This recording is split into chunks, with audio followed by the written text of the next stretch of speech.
Welcome to Health Oddity, the show that strips away the jargon and hype surrounding all things health and fitness to help you live a long, strong and energetic life. Lining up at the bar this week, here's Peter Lant, Paul Bassett and James St. Pierre.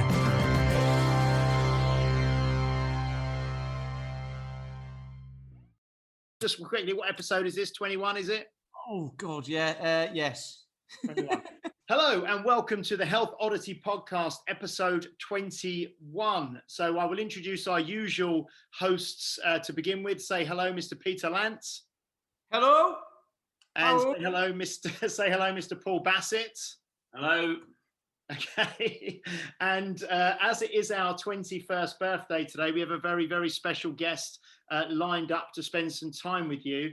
None other than Dan John, world-renowned strength coach, author of many books. I think I've got about 11. I'm sure there are more that I don't have. And I first met Dan back in, I think, 2012 in Florida when he was at a conference. I think it's right. I think Rocky Bleer, the American footballer, was talking there. Yeah.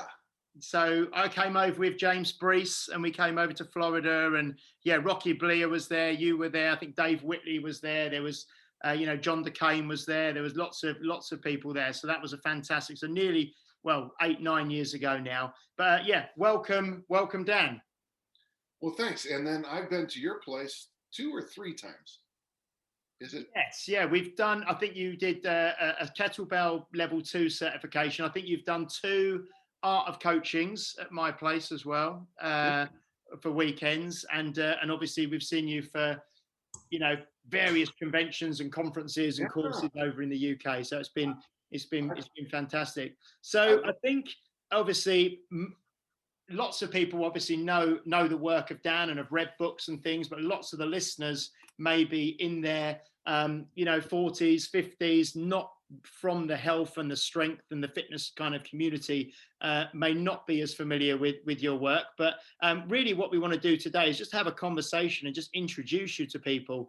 And the one thing that I really love about I've said many times, Dan, and reading Dan's work, is that he takes things that could be very complicated, and some people enjoy making them more complicated, and through his vast experience makes them very simple and easy to understand.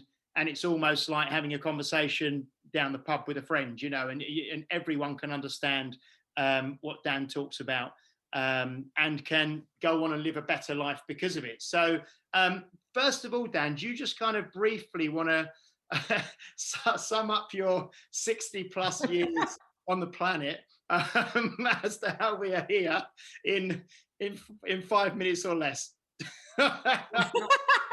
There's a couple of things that actually I didn't realize it until I've been reading up in the last decade. But so I'm the youngest of 6, youngest of 6 kids, 5 boys and a girl. And I never knew what an advantage it was for me growing up. Epstein has a new book called Range, which I think is really good.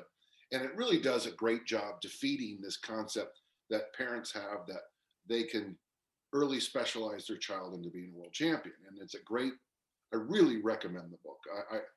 And he keeps noting that the youngest child, very often, since we have to sprint to keep up, we're getting knocked around in every sport we play, but we're also getting, my brother Gary is 8 years older, so when he was hitting me into a car in a game, I was getting 8 years of experience at age 7.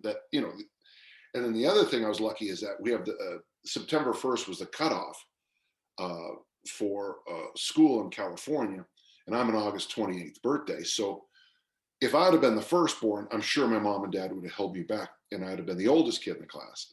Being the last, it was like, get your ass off to school, get out of here, So I was always behind my classmates. Now I know this sounds strange, but what an advantage it is to be behind. And I talk about this all the time about what the phrase I use is deprivation builds capacity. So like right now with COVID, a lot of people don't have stuff in their home to train with.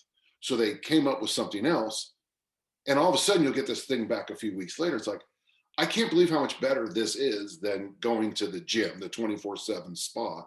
It's so much better to have, they have a suspension trainer and a kettlebell, and they're making the best progress of their life because it's what you don't have. And so my whole life has been kind of a study in deprivation increases capacity. I started when my aunt died. She gave us the brothers $500, $100 a piece, and we bought a weightlifting bar from a place called Sears Roebuck, which doesn't exist, a 50-kilo bar. And 1965 is when I started lifting. I was fast. I still, in fact, the booklet is in that shelf right behind me. I still have it, right there. And I just fell in love with progressive resistance exercise. And the word progressive has always been the thing that there's very few things in life that are like weightlifting, where if you put the time and energy and your treasure and talents in there, obviously too, that you get better. I mean, I know that sounds so obvious when you listen to it, but if you start lifting weights Monday, the next Wednesday, you'll be a little better. By Friday, you'll be even better. Next week, you'll be putting more weight on. 2 years later, you'll be the expert in the gym. And it just keeps building like that. And it just really appealed to, I think, the way my brain worked. I played American football, which is a sport I loved the most as a child. I wanted to go professional, but I mean, it's weird because James, you'd say that often in a room, I'm the biggest, strongest, fastest guy, right? Yes, definitely. I'm not being an idiot. I'm not being a jerk. Yeah. But to play American football, when I go into the room, I'm always the smallest, slowest, weakest. So there's a DNA component I couldn't overcome. And you cannot even explain it to non-Americans how freakishly unusual you have to be to.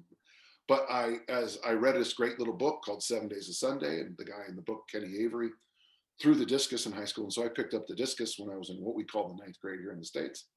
And then the discus became my mistress. And I officially retired. So I started throwing in 1971. I officially retired so that I don't do drug tests anymore. July 24th, 2010. But I threw the discus I had a 40-year discus throwing career. And then I did Highland Games starting when I got back from Middle East. And I became actually, in a way, probably better in the Highland Games than track and field. But, there's something about, for me, there's something about the standards of track and field. I mean, you could be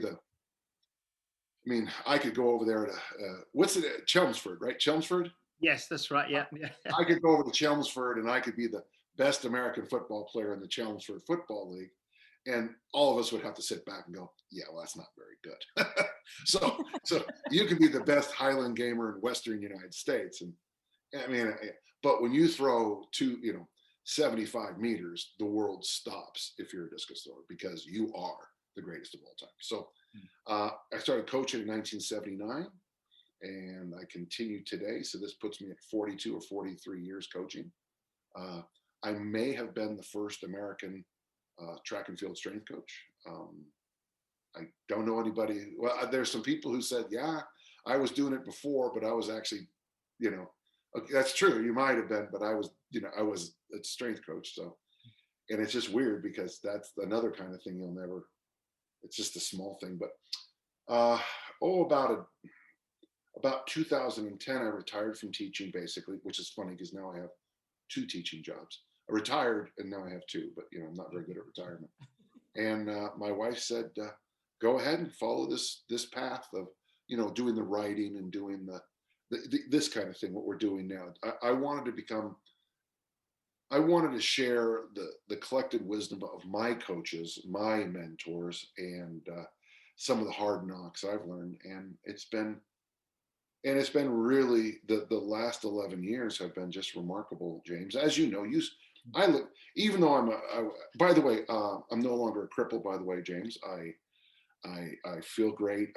When I first met James, I could probably not even walk, right? Yeah, I think back in 2012, you certainly weren't moving anywhere near you know, how you move now without that. Yeah. And I feel like my honesty and clarity about, I was born with a condition called pistol grip hips instead of normal hips. And so the day I was born, I was going to get 2 total hips. Thank God for modern medicine, because I don't know if I'd be around right now. I was when I had the first one, I was blind with pain. And then when I was getting ready for the second one, people said I acted strange. And it's like, well, I was on massive painkillers the whole time. But one of the things I'm trying to do with where I'm sitting now with, I don't know, 56 years in the weight room, 42, 43 years coaching, is I'm trying to pull out all those beautiful things that work over and over and over again, and not saying anything's bad or good, but maybe, okay, so you want to do this, but you know what? You don't need to do this. If you do this, you won't get hurt, and you'll be able to keep going instead of 5 more months to look good in a bikini. You'll look 5 years from now, 50 years from now, you'll look good in a bikini. Oh, I hope that's a good enough summary. No, that's fantastic. And I think one of the things you touched upon there, which we can come back to, is this risk versus reward that you talk about a lot in training as well, isn't it? And I think one of the things you mentioned, we started this podcast, myself, Peter and Paul. Wait, can I just say one thing? Yeah. So we have Peter, Paul, and Mary. We have Peter, Paul, and James. We got the 12 apostles. We got Matthew, Mark, Luke, and John. Do you guys just run out of names in England? Yep. And just My brother's called Paul as well. Imagine that. Peter and Paul, two little dickies sitting on a wall. That's why we needed Ringo, wasn't it? Where did George come from? Where did this guy come from? So we started this podcast back 21 weeks ago, basically, kind of I think it was during the first sort of lockdown that we had in England. We're in lockdown version 3 now. So I thought Forrest said he had cured it. Okay, well, I'll move on. Okay. So we spoke a number of times about, and I think I may have used your quote in previously about this sort of deprivation builds capacity or something along those lines, because I know for myself, especially, I was teaching in my back garden. I brought a couple of kettlebells home and just used those 2 bells and got much stronger because I only had 2 kettlebells to use, and I had a bar I could do some pull-ups on, and so it's absolutely fantastic. What do you think, as someone who is now, like you've said, in your 60s, you've been training your whole life and strength has been a big part of that, I know. What's your view on general population and strength training as they're getting older, as our listeners are in their 30s, their 40s, their 50s, their 60s? I mean, I train people in their 70s as well. How important do you think that is? Well, it's interesting. I'm rewriting Easy Strength with Pavel, and literally, as James Brees would say, I was working yesterday on this question. And the thing is that we know this from the research from basically, it's older than I am. It's 70 plus years old, post World War II, 1950s. And it's Heidegger, Physiology of Strength, that classic text from English translation of 1961. That's the one I have. But here's the wonderful thing about so many of life's benefits. If you, so listen, we are gonna trend down towards the end of our life in many physical qualities. But here's what the research told us from the 1940s and 50s, is if I go through my life with a slightly higher strength level. Now, I got in full candor, mine is much bigger than slightly. But so if a normal person is on curve A, will they be able to see my hands in this podcast? If they're watching on YouTube, they will. Yeah. Okay, but here's the idea. If you come into midlife stronger, as you age, even if you don't train anymore, your decline will be the same as an untrained person's decline, but at a higher level. So your ability to get up and down off the toilet, up and down off the floor, up and down off a chair, up and down out of bed, is going to be at a higher. So listen, people in my life do not have quantity of life. Last year, back in June of 2019, I was doing a workshop there in England, and I said that morning, I said, people in my family die and this is a big thing to me. So quality of life is such a big deal to me. And someone came up after, and you shouldn't talk like that. Like some gremlin is gonna. Well, I didn't know at the time, but my brother Phil, who was just a little bit older, had just died. While I was saying that statement, he had just died. So I know that in my family, we don't live long. We got pistol grip hips and we die young. So, but the idea is, what's great about having a higher level of strength, even if you stop training, the decline is at a higher level of decline. Boy, that's a there's a great pickup line for a bar. Hey, listen, I might not be much, baby, but I'm better than a lot of those other guys here. I'm declining on the same level, but at a higher level. Have that one. I'm not worth much, but a higher level. You've got your own teeth. You're a real catch. Okay, right here is a floss stick. When should you start flossing your teeth? You should start when you get your adult teeth. You only get one set of teeth. So if you can maintain by flossing and basic dental hygiene, those teeth will last until your very last day. So I like what you said about that. Was that Paul who said that? Yeah, Paul. Yeah. I like what you said about that, Paul, because exactly right. It is the same concept. I have, this is my hair. These are my teeth.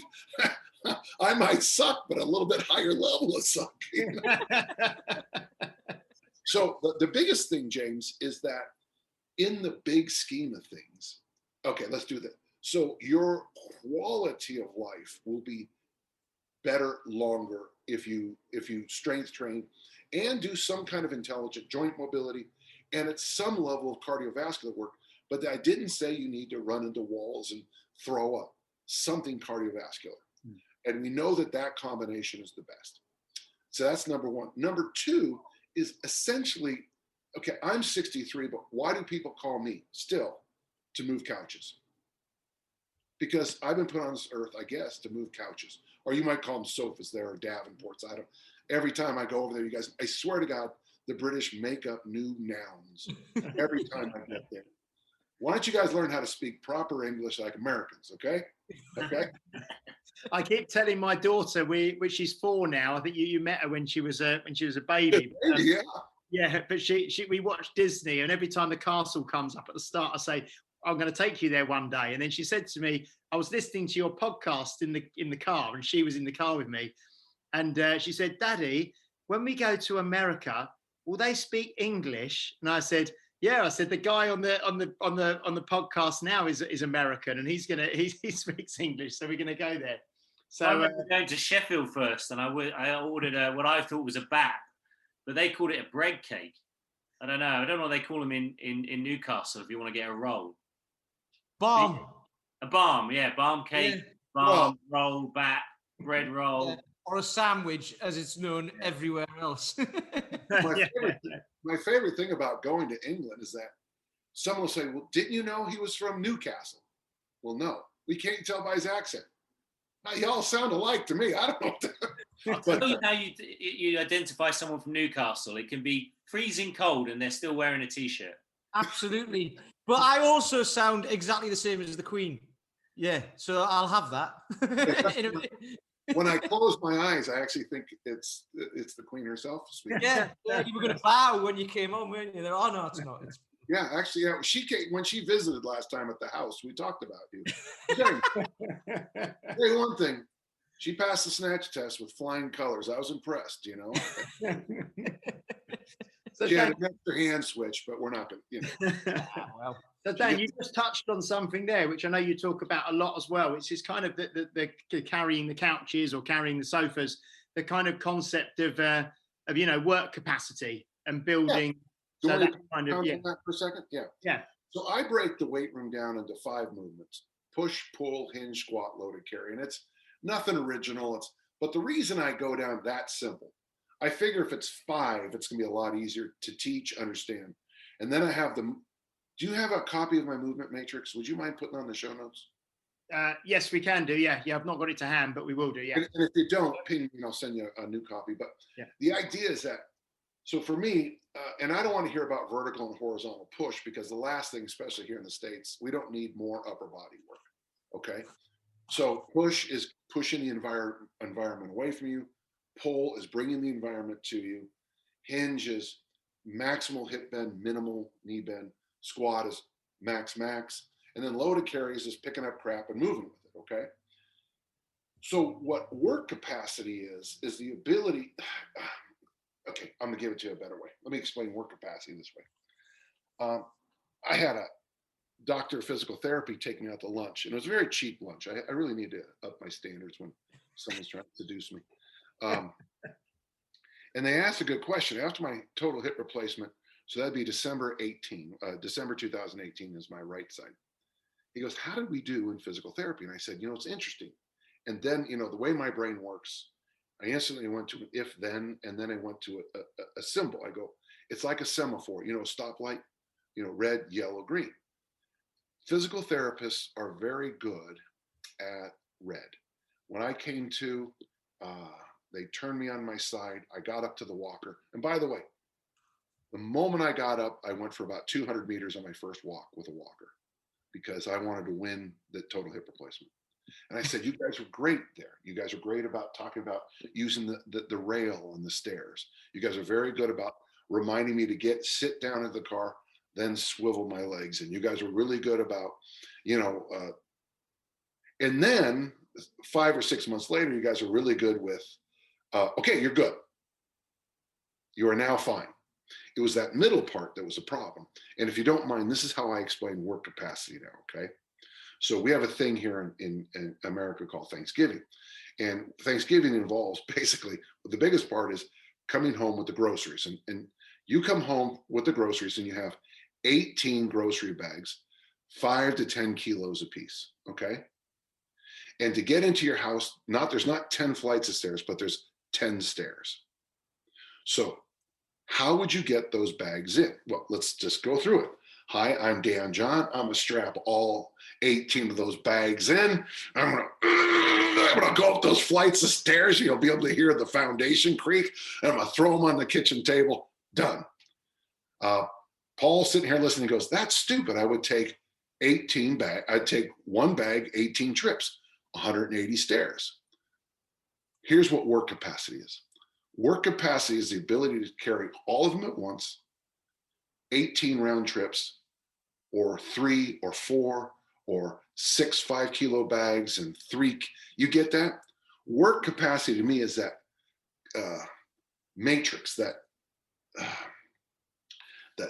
big swath of options that you would have between one trip and 18 trips.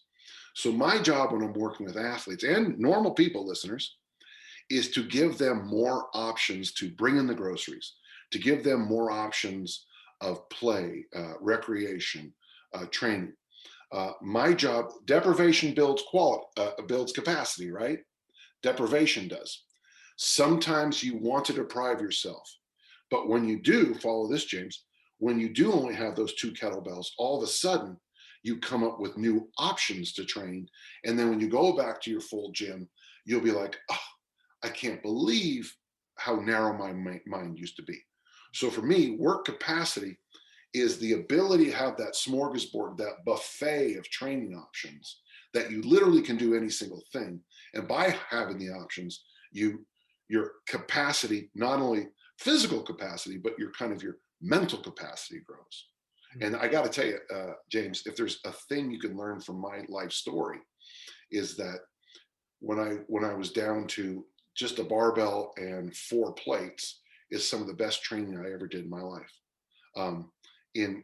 So basically, I had an Olympic bar, a 10-kilo plate, and 2 10-kilo plates and 2 15-kilo plates, and I trained for one of the biggest weightlifting meets in America with just that. Now, a lot of your listeners are going to go, "Well, that's stupid. I didn't have anything else. I didn't have," and I remember calling some of my friends who had university and school gyms and say, "Do you mind if I come by? I got a total for the meet." And so the athletic director and I had to open the door and it'd just be me. And 20 minutes later, I didn't, but that to me is what work capacity is, that buffet of options. The thing is, in modern kind of thought, that's often confused with intensity and the kind of the intensity of the execution of something. That people think that athletic ability is often how intense you can lift, how heavy you can lift, how fast you can go, and how hard you can go. But actually, when we're playing the long game here, and it's one of the reasons I got in touch with you about 6 years ago, which I'll mention at some point. But it's because I heard you talk about Phil Maffetone, and it's about that long game, and it's easily confused. And a lot of our listeners come from schools of thought where we're thinking about intensity. Paul, before you came on, they were telling me about you and, really questioning your intelligence. And I got to tell you, that was brilliant. No, exactly. People make the mistake to think that when you play, let's say we're at the World Cup, okay? I'm going to use a soccer football example. And when we finish the game, what people think is that this professional soccer player is tapped out. In truth, there's a good chance it might not play optimally, probably could play another game, right? Because their capacity is so much bigger. When I'm throwing the discus, I'm not putting 180 or 190 kilo bench press into the throw. I'm putting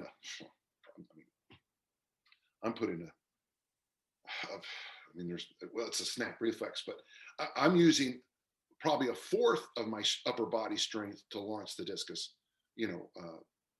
60 meters. Okay. We are well below our capacity in elite performance. I like what you're saying here. In fact, you actually said something that really has me. This is shocking, Paul, just because this is really a good point. Very few professional athletes vomit when they finish performance. In fact, you rarely see it. But the workouts that shall not be named think that is the standard. But in the real world, the best and the brightest are always well within their capacity. The guy, I think you know about this.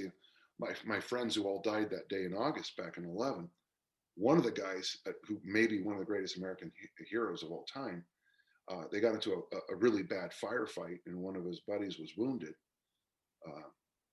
The person I'm talking about also had shrapnel and bullet wounds. He carried his buddy 10 kilometers out. He carried, with shrapnel and bullets in him, he carried him 10 kilometers. Well, if you lay it all out and how are you ever going to save your life? So, in fact, to me, that is the most, I get all misty when I think about it. But so to me, and any parent who's listening, you had that exhausting day. Oh my God, the Henderson report was all fouled up. The telex system was telexing, whatever. You get home and your kid vomits on your chest. Well, you thought you were exhausted, right? And now it's time to help your child. So you're exactly right. And I think that's part of our job in strength and conditioning is to teach people that you compete probably here, but I want you to have the ability to be here. And does that tie in as well, Dan, to I've heard you speak before about, like the arousal levels needed for different things. I know it's not exactly the same, but it kind of ties into that not needing to go 100% all out all the time and use aggression and psych up and all that sort of stuff, because you actually need to be there's that kind of yin and yang, isn't there? That kind of relaxed and tension and that sort of thing you need for most things. Yeah. So listeners, what he's talking about is my approach to dealing with elite athletes, but let me turn that real quick into what everybody else can use, okay? So the idea is a discus thrower, you don't need a lot of tension. You actually have to be pretty relaxed. Deadlifting, you need a ton of tension. Discus throwing, very little. You have to teach the athlete to dial it down or up. Arousal is the mental side. It's like, you don't need very much to throw discus for. And if I have too much, I need to bring it down. And then the heart rate so those are the three, that's the triangle I use. My heart rate should be in the 90s when I compete as a discus thrower. If I'm in my 70s, I probably won't throw very far because I'm not where I need to be physically.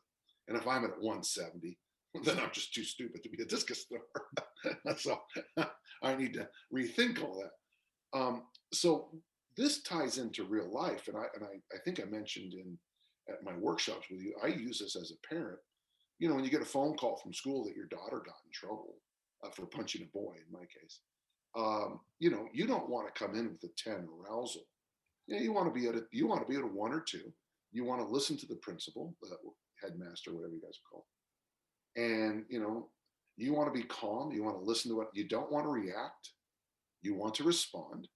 And so this skill set of arousal and tension that you learn in the weight room naturally really has a life value. You know, if someone rear ends me in a parking lot and I come out of my car with a gun and start shooting, that's probably not a good idea. You know, that's probably not a good way to have community. Very common in the United States, by the way. Everyone, boy, our country. Oh, God. Okay. We'll not go into that. Been a tough couple of weeks, I tell you. But so yeah. So one of the things, if you are listening, you know, you just want to you want to look good and feel good and move well. God bless you all the way on that. One of the gifts you can get from strength training, besides increased work capacity and looking better and moving better, is a little extra skill set on dealing with life. One thing you will find, most people find, is that when you go into the weight room, especially, I can't say the same about cardiovascular work. When you having a crappy day and you do some overhead presses, you do some, I don't know, kettlebell swings, some goblet squats, and a couple loaded carries, you put the weight down, you go, ah, and all of a sudden, whatever it was, the Henderson report or your boss, or, you know, I know in James's case, the Queen, whatever, everything's a little bit easier. Everything's a little bit lighter. Everything's a little bit clearer. And that's just the standard response of the body to tension, relaxation, tension, relaxation. So it is a gift. It can be a gift. If you're still in a relationship, you will notice the relationship improves physically when both partners lift. Tell you one thing, when you're doing the 500 swing challenge, certain things improve. The 10,000 swing challenge, certain things improve. Just saying, throwing that out. So I know you're actually, I mean, some of our listeners, I know a group of my members have done the 10,000 swing challenge just going through December. And one of them, Fred, actually finished. He went over a little bit. He finished today. And I see, we talked briefly before we started recording, but you're currently doing the 10,000 swing challenge kind of live on YouTube for people to watch. And I think you might be on day 11 or 12 or something like that. It depends on what day it is. It's day 14. Day 14. Okay. So what is the 10,000 swing challenge for those who don't know what it is? Years ago, the owner of T-Nation, testosteronation.com, called me on the phone and asked me to put together a challenge. And he said, I want it to be 10,000 swings. And so my first thought was, well, we'll do it in 10 days, you know. And so I did. Did 1,000 swings. Next day, got in the gym, did 800. I looked at Mike Brown and I said, I can't keep going. I just froze up. My back just froze up. So then I did it an additional 3 times, so 30,000 swings, to write my first article on it. And of course, the ink wasn't even dry on the article when people already had bigger, better ideas, because it's the internet. And I'm thinking, so it takes 20 days, but this person's responding within 20 seconds. I don't know how they got 10,000 swings in 20 seconds. So last year I wrote another article on the additional ways I do the challenge. And then this year at danjohnuniversity.com, which is one of my sites, a whole bunch of people are doing the challenge. And I was encouraged to do it with them. If you watch what I'm doing, James, you will notice that I have absolutely no interest in doing the 10,000 swing challenge. I'm not the greatest actor in the world, okay? I'm not faking it when I say I have no interest at all in doing it. Let me repeat that for those of you who missed. I don't want to do it. So what I'm doing, and it's funny because I get in there, I turn the camera on and I start swinging, and people say, what's your warm-up? I do swings. Oh, what's the rest period? Honest God, you're watching it in real time. I'm just doing swings, man. Oh, the questions are just brutal. Now, what's the upside of 10,000 swing challenge? Well, we know the importance of grip with overall body strength and even life quality. I have noticed that my grip strength has gone through the wall. My hip flexor, that whole front is loosened up amazingly. I will say my butt and hamstrings and lower back look better, which is a strange thing to say as a 63-year-old man. But I'll tell you one thing, man, Danny don't got no saggy butt. I got a rock hard can. If you like, we'll take a picture. We'll put it up there for you. Absolutely. And I have lost, I'm probably sneaking up on 3 kilos since last Monday. This is, I've only weighed in 10, because I started on January 1st. I didn't want to weigh in that day because, it's America and it's college football season. I think I started weighing in on the 3rd or 4th day, but I've lost 3 kilos, sneaking up, probably hedging towards 4 now. Now, we all know that, fat loss happens in the kitchen, but we also know that when you're 63 and you're doing a strength workout in the morning and swings in the afternoon, your body responds by losing weight. One quick point. When I was little, about 14 years old, I was reading these so I don't know if you guys see that. That's up there. That's every strength and health magazine ever made, at least from the 40s. And that's also right there. Those are all my books and translations. And this is my ready list, Sword in the Stone. This is you're sitting in my library right now. When I was about 14, I said to myself, when you're old, Danny, I said, should have listened to this. I thought if all I did was the Olympic squat snatch and the clean and press, that's all I would ever need for health. Now, it's funny because I look back on that and I cannot believe how smart that kid was. So if all you did was squat snatch and clean and press, you'd be okay. And he's right. Because you'd get the fast twitch work, you'd have the mobility work, you'd have the squat movement, you'd have the press movement. So basically what I'm doing now, 3 days a week in the morning session, I'm focusing on presses, overhead presses, and 7 days a week, I'm doing 500 swings. And I don't know how to say this nicely, but even my daughter's friends who are female are starting to pick up that their dad is hot.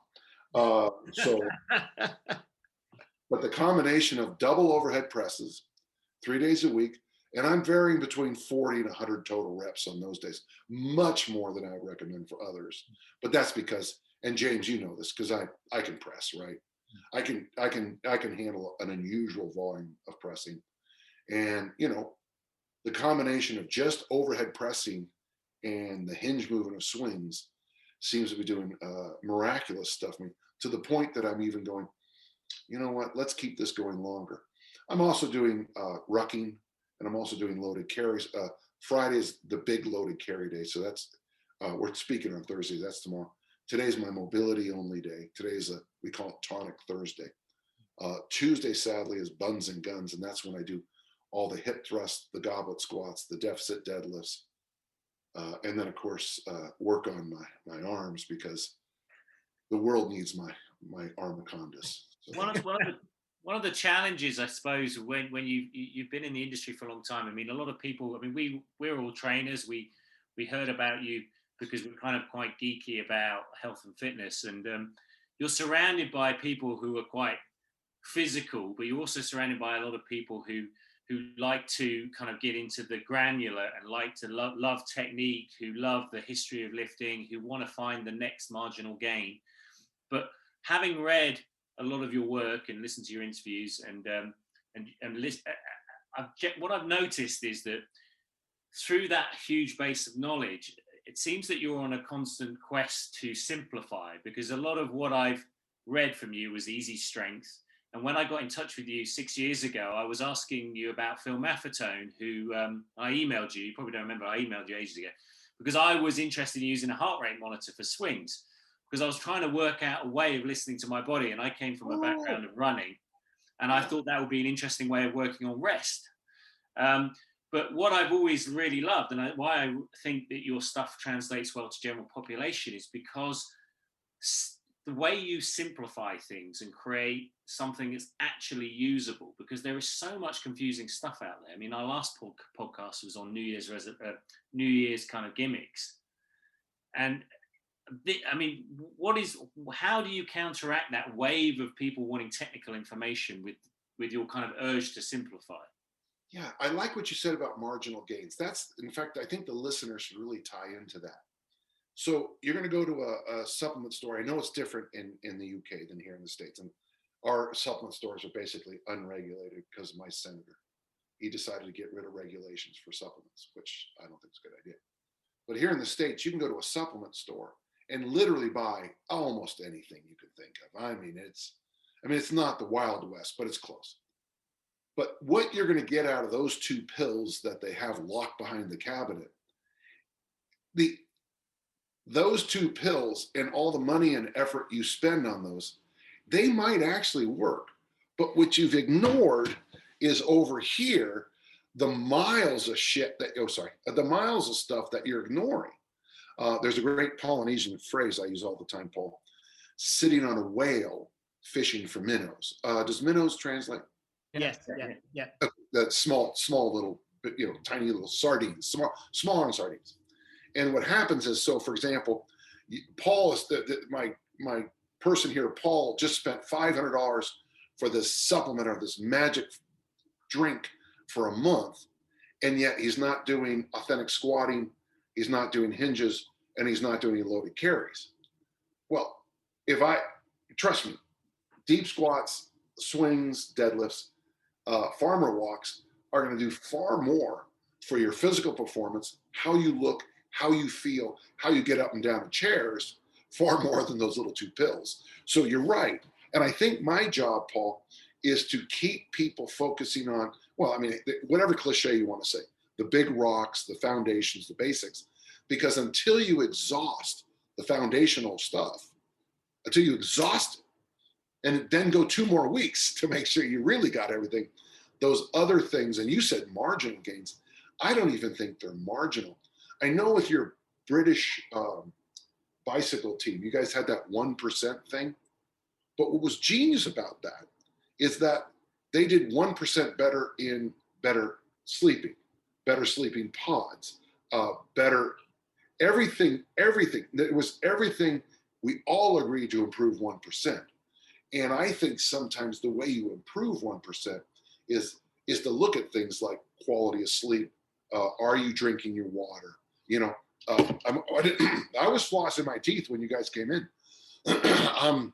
This isn't some. I'm not trying to show. I flossed my teeth.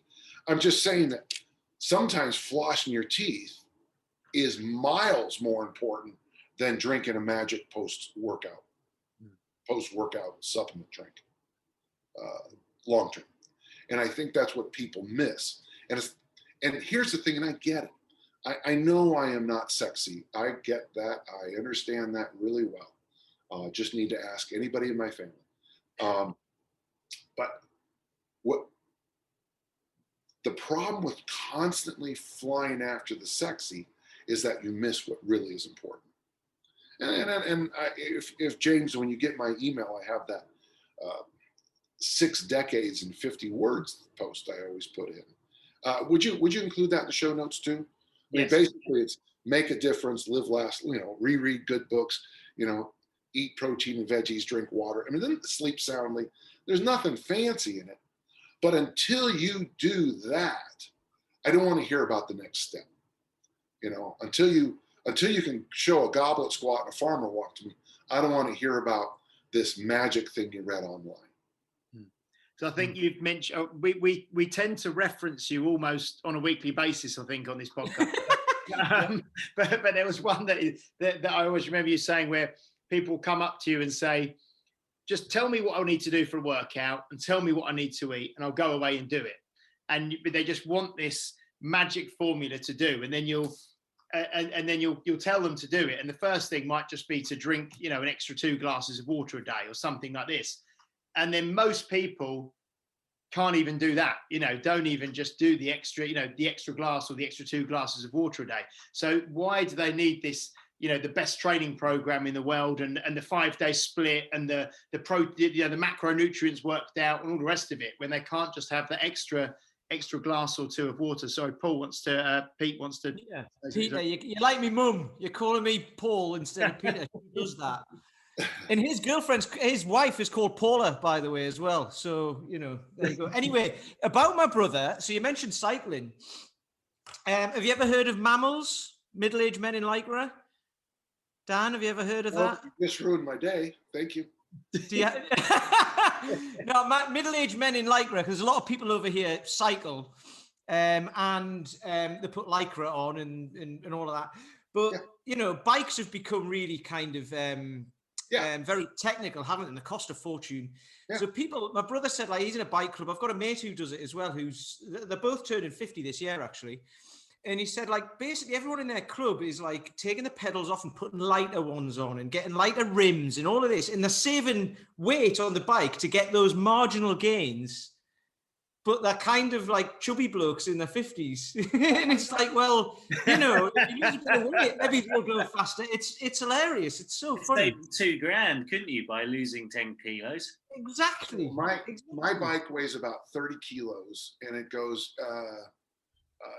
you guys know miles per hour, right? So I can get it up to about 10 miles an hour. Okay, it's called a cruiser bike.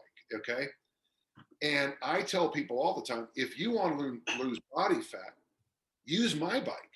100-mile race in my bike, because it's so inefficient that you would have to work the entire way.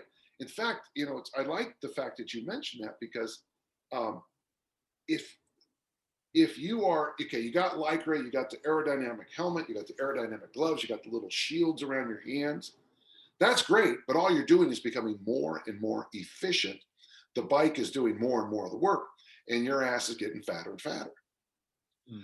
It looks, in fact, we have a guy here who wears a white lycra suit when he races around his bike. And on my worst chubby day, I look better than him. What we know for fat loss is there has to be some kind of nutritional intervention of some kind, and usually people do it by carving out a macronutrient. And nowadays it's mostly carbs, and that's whatever.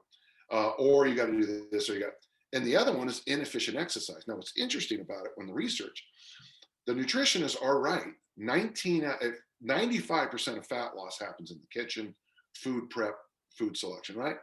Except the research doesn't support what I just said.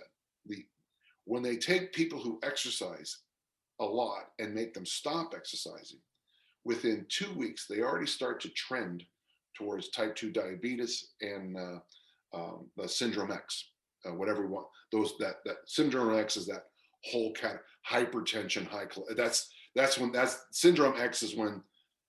So what we know about exercise is that hormonal change that exercise does for you does help you with body fat. And like I said, I've had no nutritional intervention in the last 2 weeks. In fact, the other night I had way too much Mexican food, woke up the next day 3 pounds lighter, 1.5 kilos lighter. So I really like your point there. We want to be as inefficient as we can in the exercise room. That's why the 10,000 swing challenge. And by the way, folks, it's free. I'm not making any money selling it to you. Why that works so well for most people is that there is nothing more inefficient than doing a kettlebell swing. You work like hell and you don't go anywhere. It's like doing jumping jacks or marching in place. If you could jump rope for an hour, it'd probably be the same thing. Though, good luck walking after that. The thing is that you have a background of skill. So whilst we talk about inefficient exercise, actually what made you, gives you your standing within the industry is the fact that you have a skill set and that you preach skill and high level of skill. And, most people go into a fitness regime to lose weight. They want to just work hard.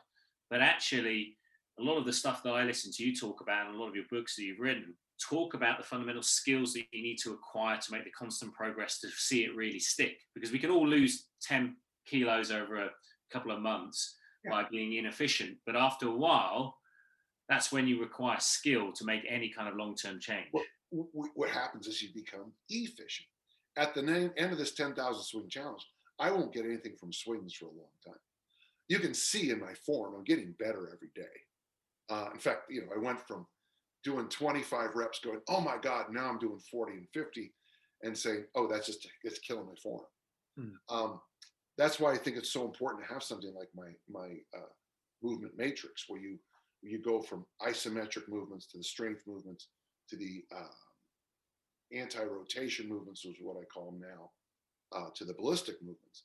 And you need to swim through those movements. And if you don't mind, James, make sure you just so people can see that. Yeah, it's written down. Yeah, if you don't mind. And what happens with me, so for example, Mike and I were doing this. Okay, so you put, you guys are kilos, right? Okay, yes. Kilos. Well, yeah, probably both, yeah, but kilos now. Okay, yeah. So 2 or 3 kilo ankle weights on both foot, and then I carry, be about, just over 2 kilos, almost 3 kilos in each hand too. And then we go for walks with the ankle weights and the weights in my hand. You pump the hands. It's a form of heavy hands. And we go for 2 miles. We first did it for 2 miles. My body was, man, let's go eat. 6 months later, I finished it. It's like, okay, now we're going to do TRX, and you get used. So we did that for a while as a test, and then we went back to loaded carries, farmer walk, bear hug carries, sled pulls, and we were crushed because we were no longer efficient at the loaded carries, the heavy moves. So that's, you kind of have to, you do have to swim around a little bit and find new things. But the mistake I think people make, I guess there'd be 2. One is falling in love with one thing. Your bicycle riding example was very good with the Lycra and everything. Or mistake, that would be number 1, falling in love with one thing and not developing other houses to test work capacity and encourage fat loss. Though, to be honest, the best way to lose fat, Art Gavani, don't get fat in the first place. Yeah. Yeah. And one of the other things that I think you've really, well, I know you've mentioned as well, that you've really kind of brought to the industry that most people weren't doing and still probably don't outside of the kind of the people who are aware of your work and things, is training loaded carries, isn't it? Because that's something that you never see in traditional kind of gyms or spa type health clubs that you mentioned. And it's something that I think just going out in a car park and with some farmers walk frames or kettlebells, or like you say, the kind of the anaconda, the kind of squeezing med balls or overhead, although that whole kind of loaded carry family is so inefficient, isn't it? It makes you work hard, and it's got so much there. And I think it's probably the most, again, that term functional or got the most carryover to everyday life is fantastic, isn't it? And just for the listeners, here's your take home. So farmer walks is when you walk with weights in both hands, and those are great. But for most of you listeners, the suitcase carry, that's weight on one side only, and then to switch it back and forth. Probably, if Stu McGill is right, and I like it. I always love Stu. He listens to me speak. He goes up to his workshop. He goes up to his lab, and then proves I'm right. What's the mistake I always think he makes? He has to go prove I'm right. It's so inefficient. Yeah. So the suitcase carry by itself might be the best one if you're training by yourself, and it can be anything. Honestly, load up a suitcase and go for a walk. You look a little weird, but it's the only opportunity in the current COVID scenario, isn't it? Because you can't get on a plane. Yeah. So yeah, you're preparing for your next trip. Just not a wheelie one, because that wouldn't really work, would it? I remember when the wheelies first showed up. Wow, that age.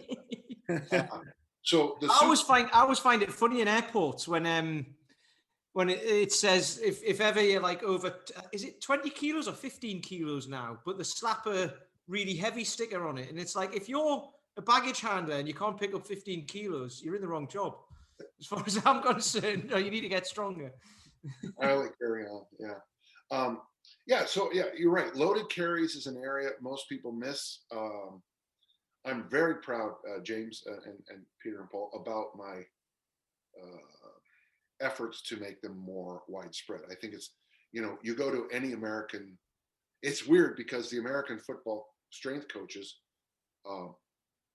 they all kind of know my name because of that. It's weird because I'll go, I'll call up a very famous program and say, hey, I saw it, and it'll be like, oh my God, I love your work. It's like, and it's always the loaded carry stuff, not the other stuff. Yeah. And it's, so, if you got a team of rugby or GAA, American football, I think you'd be crazy not to be doing loaded carries on the field of play. It should be seamless. It should be on the practice field, just a normal part. The teams I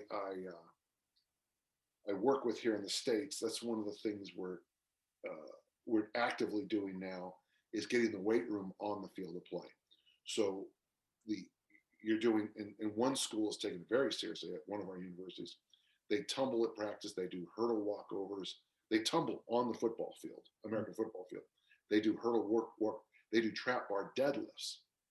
They do farmer walk suitcase carries during part of the practice rotations. And I'm like, because I personally think it should be seamless. You shouldn't have a weight workout and then a conditioning workout and then a skills workout and then a team workout and then it should be seamless, because that's the way things go. I hate to say I pioneered it because I stole it from the Germans, but from the 60s. But if any of you are coaches are listening, go to danjohn.net and look for a contrarian approach to the discus throw.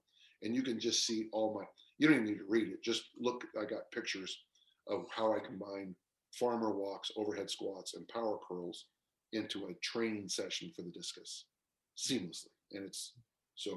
And all I'm doing is coaching the discus.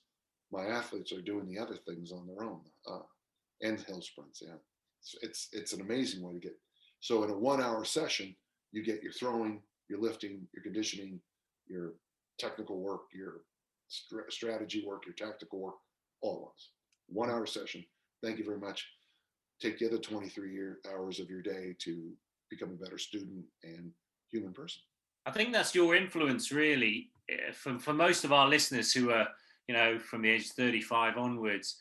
Your influence really is in the fact that you've communicated a lot of these ideas to trainers. So a lot of the trainers that I know have either attended one of your workshops or know of you.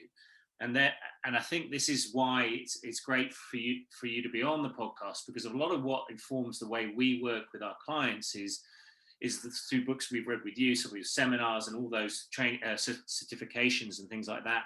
And I think what attracts me as a trainer to your way of thinking is that you have a global understanding, and that there is a reason for doing things, because particularly this time of year when people are seeking out a fitness solution, it can come across as kind of very confusing, but also at the same time, very random. Why? I like the idea that a trainer would have thought about why something was in a program. And I think you spend a lot of time having thought about why a movement or an approach has value. And that creates a kind of philosophical discussion as a trainer that we can then impart on a client by just training them. They don't have to worry about that. But that deep thinking's been done prior, and there's a forum to have it. Yeah, it's shocking what a good point. This is two good points you've made. I'm a little stunned. Okay, it was a joke. Okay. But you're exactly right. So Stu McGill has this idea that you should have in a training program, okay, exercise, reps, sets, load, why. So with my matrix, and I'm not, by the way, and the matrix is free, and James is going to post it. And if you don't have a current one, just let me know, James. Yeah. But the idea is there's 37 exercises on the matrix, and that's all we do. That's all I do. That's all I coach. And people will look at that and go, what about this, this, and this? And it goes right back to your point, Paul. I can defend all 37 movements. And if I go see, like, for example, it was different before. And then I hung out with Brett Contreras for a while, started doing hip thrust, threw out a whole bunch of crap, put hip thrust in. And so the why is built in. So I like your point here. I think this is really crucial, is that So what I do as a coach is the first question I ask is, what equipment do you have? That's, I mean, if you don't have the equipment, then it's going to be a different thing. From there, what do you know how to coach? And then from there, here's the exercise menu. And then we plug and play from there. The least important thing, I think, is reps and sets, and probably even load, because what you're trying to constantly do is fit the equipment, the goal, the amount of time available, the limitations of the person, your limitations as a coach, what you can, I mean, this isn't a rip on anybody, but, I can teach the Olympic lifts, power lifts, and every kettlebell thing, but you might only be able to do 2 of those 3, and that's fine. So let's focus on what you know and can coach and you have the equipment for. So the why should be taken care of, in a sense, well before you sit down with your first client, well before you put down, here's the program, or here's the workout. The why should have been taken. I can defend every single exercise I recommend. In fact, that would be a really interesting workshop. I almost do I do that at workshops, go through the whole matrix? Do I go through it all? You have got, yeah, we've got the last one you did with us, and it goes through the kind of the moving plank family as well. Is that within the matrix you're talking about? Yeah. So yeah, moving plank. Okay, gentle listener, a plank is, everyone knows what a plank is. I take it because attention to something called moving planks. The 2 easiest ones to understand are the goblet squat, which most people say is the most important invention in the history of weightlifting, and the farmer walk, which are both, they're moving planks. So you're planking while moving. And of course, it's great to plank, but very rarely in life, outside of the Office episode where everyone was planking, rarely do people just plank. You have to hold on to that tension and locomote somehow, Yeah. And I was just going to ask you, Dan, I'm conscious of the time and what we've had from you so far, which is amazing. Yeah. I've got the kind of guys that I train, and I know this is probably, again, like Paul said, you've had probably single-handedly the biggest impact on the way I coach and the way I think in the industry from anyone else I've learned from over the years. And one of the things that you really brought to the forefront was the importance of, getting on the floor, getting up from the floor, tumbling, rolling. And I always remember you being at my studio and you running and doing somersaults onto crash mats and things like that with a big group, which was great fun. But from a practical point of view, with real world carryover, I know you talk as well about the danger of falling as people get older, and the ability to have integrity, to stand and to balance and that sort of thing. Is that something that you coach yourself now, or is that something is that something that you can? Can you talk a little bit about that? Yeah. Sure. So what I do now, it's a little bit more elegant now than it was when I worked with you. So in my assessment, the 1, 2, 3. Can I come back on? We would love to have you back on. We would love to have you back on. Yeah. Let's do this. Next time I come back on, we'll go through the 1, 2, 3, 4 assessment, which I think right? And so, and when I get back to Chelmsford, I'll go through this again. So when do you invite me back? As soon as you are allowed to fly over and we can have you over, would be an honor again. Yeah. My friend, and you all have to stay at the hotel he recommends and go out to the pub every night with me. It's great. What's the name of that place? Was it the Clock Tower or something? No, it was the what's the bloody the Grange. The Grange is the pub. The Grange. The Grange. Write that down, man. The Grange. I think that's where they ran out of whiskey one night when you were there, I think. Oh God, you're blaming me again.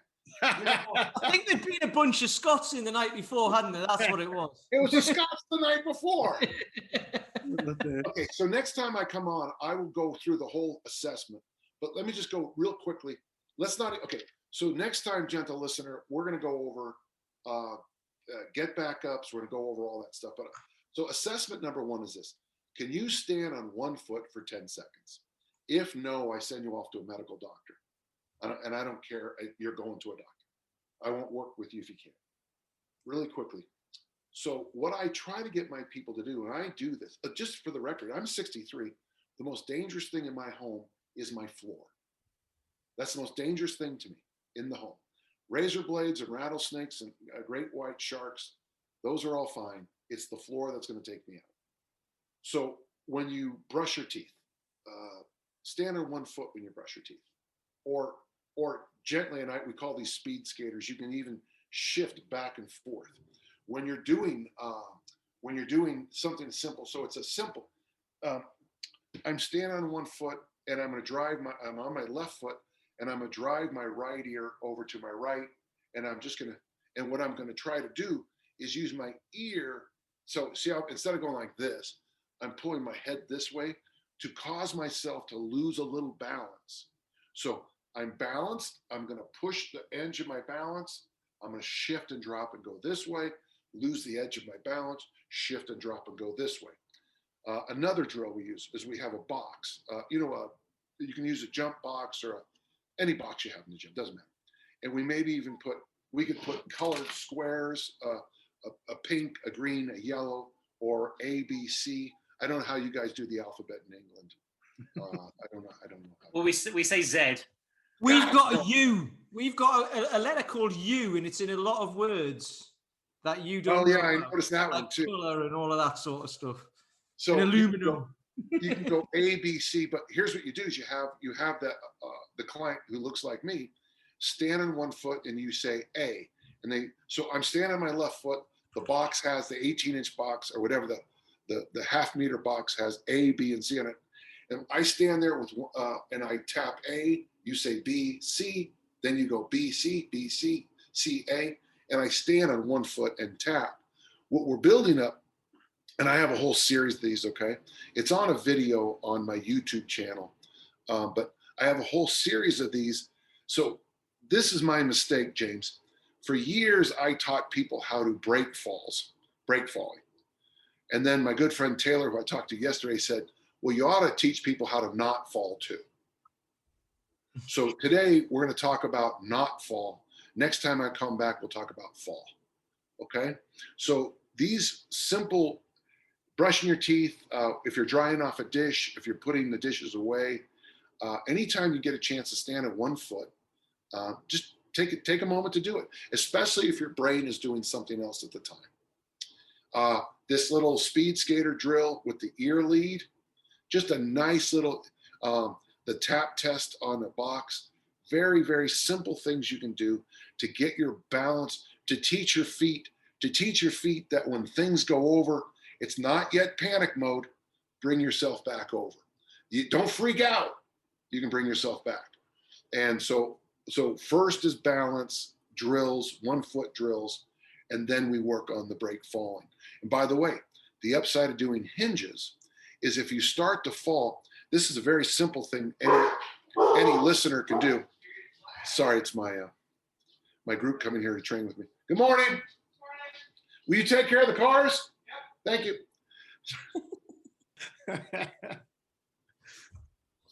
So, damn it. I hate being 63 sometimes. What about hinges? Yeah, you said a good thing about hinges. Yeah. Here's a very simple thing you do. Okay, I'm standing on my left foot, okay? My right leg is free to swing. I take my right hand and I grab my shoelaces of my left foot. We call that, well, we have a couple names for it, but it's Taylor calls it, I think he calls it the break fall drill. We call it the Taylor Lewis drill. But what happens is that is the position you get into before you fall. But here's the weird thing. You wake up the next day, if you just do one side, left foot's on the ground, I'm grabbing my right shoelace with my right hand. You wake up the next day and your hamstrings are killing you because you've probably done a perfect hinge. And so hinges are part of the process of preventing falling, which is weird because getting back up, very often you'll see a squat and a hinge getting back up.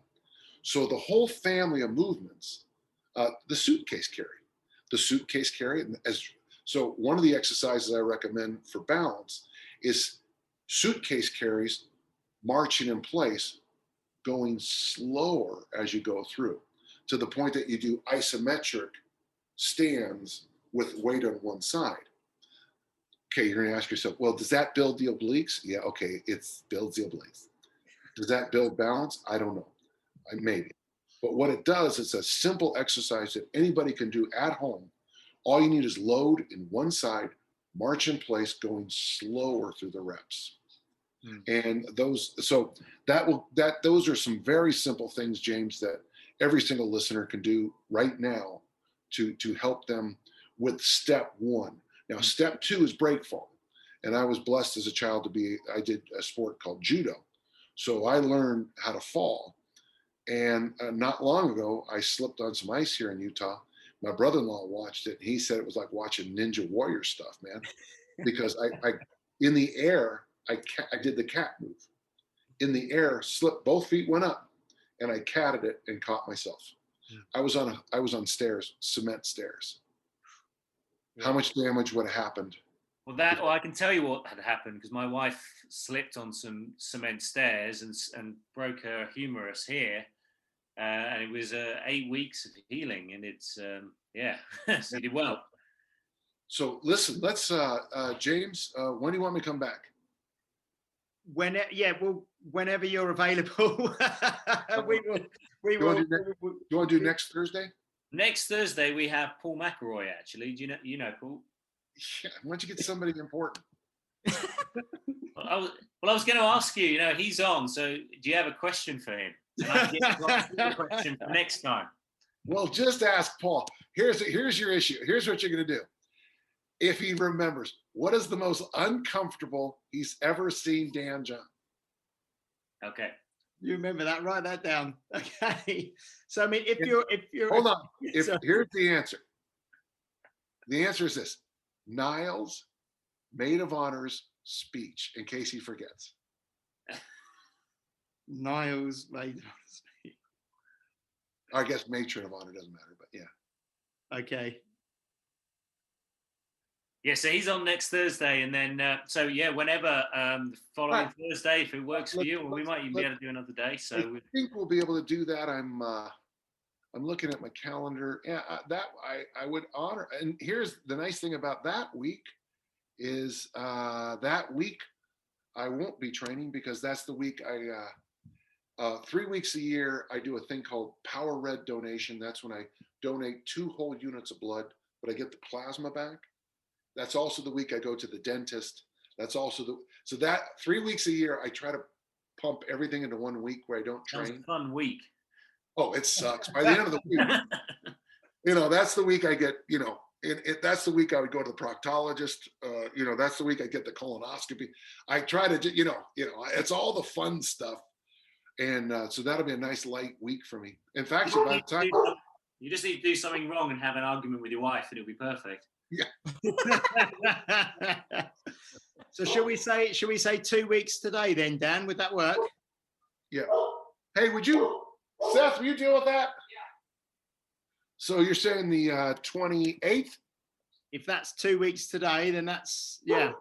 14th of this, it will be, Yeah, that'd be brilliant. So James, do you want to wrap up? So we gonna have Peter, Paul, Mary, Ringo, George, Matthew, Mark, Luke. Good. Yeah. And we'll do the same time with you, Dan, if that's okay. 8 a.m. for you.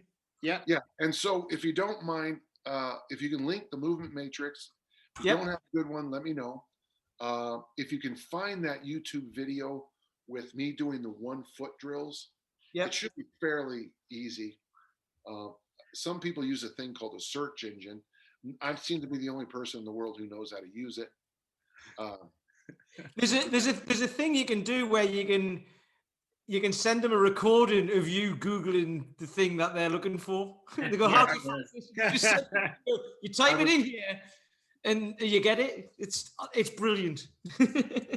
Yeah, we'll sort that all out, and if we have any issues, but we'll be fine. We'll whack that in the notes. That'd be brilliant. And then next time we can, because your 1, 2, 3, 4 assessment has actually become a part of our assessment that we do with every member who comes in. So I'm struggling on time. Actually, I'm okay. I don't. No, we're gonna wrap up now anyway. So Dan, we're gonna let you go and train, and you've been incredibly generous already.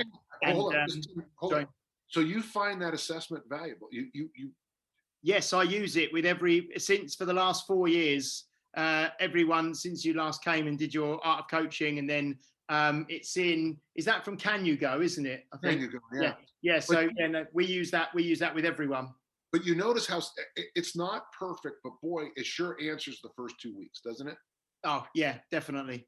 And that's, I think, my goal in helping you is to not necessarily give you a vision of 20 years from now, but just get you through. Sometimes like when your daughter goes off to school for the first day and she's crying and so nervous, you don't want to tell her that when you go off to college it's going to be worse, or university it's going, oh yeah, I won't see you for years. That's not, you deal, right? You just want to get through that one day. And I think the mistake we make as personal trainers and coaches is we sometimes go, give me 2 weeks. And that's what the assessment strives to do, is give you something to work with for the 2 weeks. Yeah. Fantastic. Right. We will, Peter Lant, do you want to say goodbye? Goodbye. Thank you very much, Dan, for coming on. Brilliant. Absolutely. And I'm looking forward to the Grange. And Paul Bassett, do you want to say goodbye? Goodbye. I'm sure my clients will say goodbye as well, because you're the reason why they have to do down ups every session, getting down onto the floor and up again, down again. You know when they'll thank? I've said this to my own students. You're not even going to remember my name when you thank me. You might slip when you're 72, and that reflex kicks in and saves. Maybe it won't save your. Well, it might save your life, but it might save you from a really crappy 10 years. Yeah. No. So there you go. So thank you. Appreciate it. Thank you so much, Dan, for coming on. It's been a pleasure as always. And I'm looking forward to 2 weeks' time, and we will ask Paul McElroy the most uncomfortable time he's ever seen you. We'll ask him that next week. Brilliant. All right. Love you guys.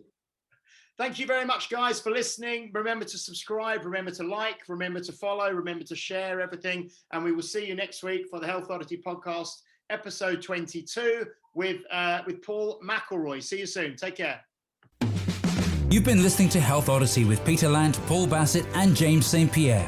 To get your regular fix of hype-free health, you can subscribe and leave a review wherever you get your favorite podcasts. You can find out more on today's and other topics at healthoddity.com, or find us on Facebook or Instagram by searching for Health Oddity.